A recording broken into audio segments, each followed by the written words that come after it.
नमस्कार, आपण पाहताय कोकण वार्ता न्यूज. कोकण वार्ता न्यूज मध्ये आपलं सर्वांचं स्वागत. पाहुयात बातमी सविस्तरपणे.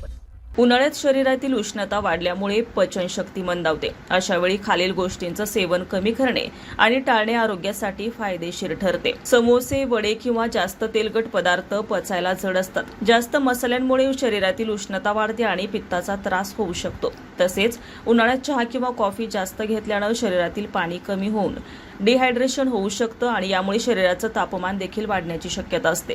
चिकन किंवा लाल मांस पचण्यासाठी शरीराला जास्त ऊर्जा लागते, ज्यामुळे शरीरात उष्णता निर्माण होते आणि उन्हाळ्यात मांसाहार मर्यादित ठेवावा.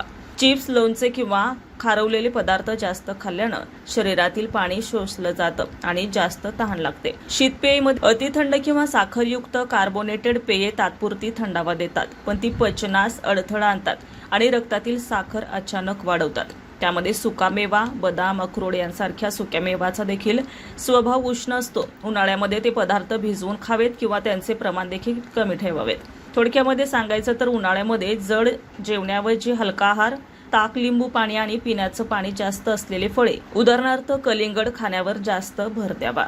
रियाज ठाकूर, कोकण वार्ता न्यूज, रत्नागिरी. ताज्या बातम्या आणि नवनवीन घडामोडी पाहण्यासाठी आजच आमच्या कोकण वार्ता न्यूज चॅनलला लाईक करा, सबस्क्राईब करा आणि बेल आयकॉन प्रेस करा आणि पाहत रहा कोकण वार्ता न्यूज.